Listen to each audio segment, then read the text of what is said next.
கடந்த வாரம் சென்னை 3-4 அன்னைக்கு மெக்ஜாம் புயலால ஏற்பட்ட பெருமழை சென்னையை ஒரு உலுக்குலுக்கிச்சுன்னே சொல்லலாம். நிறைய இடத்துல மக்கள் அடிப்படை வசதிகள் கூட இல்லாம ரொம்பவும் கஷ்டப்பட்டாங்க. அது மட்டும் இல்லாம நிறைய இடங்கள்ல மழை நீர் வீட்டுக்குள்ள போகவும் மக்கள் அவங்களோட உடைமைகள், வீட்டு உபயோக பொருட்கள், ஏன் நிறைய பேர் அவங்க சர்டிபிகேட்ஸ் கூட இழந்திருந்தாங்க. அதை தொடர்ந்து தமிழக முதலமைச்சர் மு க ஸ்டாலின் வெள்ளத்தால பாதிக்கப்பட்ட குடும்பங்களுக்கு தலா 6000 ரூபாய் வழங்கப்படும் அப்படின்னு சொல்லியிருந்தாரு.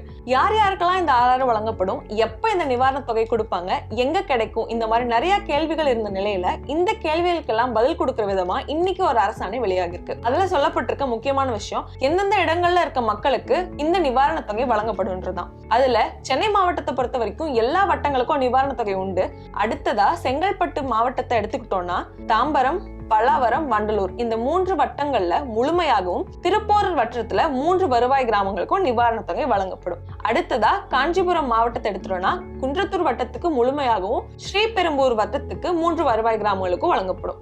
அடுத்ததா திருவள்ளூர் மாவட்டத்துல பொன்னேரி, கும்மிடிப்பூண்டி, ஆவடி, பூவிருந்தவள்ளி, ஊத்துக்கோட்டை, திருவள்ளூர் இந்த 6 வட்டங்களுக்கும் நிவாரண தொகை வழங்கப்படும். புயல் காரணமா நிறைய இடங்கள்ல ஏடிஎம் மையங்களும் பாதிப்படைஞ்சு இயங்காம இருக்கிறதாலும் நிறைய பேர் வெள்ளத்துல அவங்க ஏடிஎம் அட்டைகளை தொலைச்சிருக்கலாம் அப்படின்றதுனாலையும் இந்த சிரமத்தெல்லாம் தடுக்க எல்லாருக்கும் ரொக்கமாகவே, அதாவது கேஷ் ஆகவே அந்த 6000 வழங்கப்படும் அப்படின்னு சொல்லியிருக்காங்க. அடுத்த முக்கியமான விஷயம் யாருக்கெல்லாம் இந்த 6000 வழங்கப்படும் அப்படின்றதுதான். அந்த 2 நாள் பெஞ்ச கனமழையில அவங்க வாழ்வாதாரம் பாதிக்கப்பட்டு உடைகள், பாத்திரங்கள், வீட்டு உபயோக பொருட்கள் இதையெல்லாம் இழந்த குடும்பங்களுக்கு நியாய விலை கடைகள், அதாவது ரேஷன் கடைகள் வழியா 6000 ரூபாய் ரொக்கமா நிவாரண தொகை வழங்கப்படும். அடுத்ததா வெள்ளத்தால பாதிக்கப்பட்ட ஒன்றிய அரசு, மாநில அரசு, பொதுப்பணித்துறை அலுவலர்கள், வருமான வரி கட்டுறவங்க மற்றும் சர்க்கரை கார்டு வச்சிருக்கவங்க இவங்கெல்லாம் அவங்க வாழ்வாதாரம் பாதிக்கப்பட்டிருந்தாலோ, அவங்க உடைமைகளை இழந்திருந்தாலோ அதற்கான பாதிப்பு விவரங்களை அவங்க வங்கி கணக்கோட எழுதி நியாய விலை கடைகள்ல விண்ணப்பிக்கலாம். அதற்கான விண்ணப்பங்கள் ரேஷன் கடைகள்லயே கிடைக்கும்.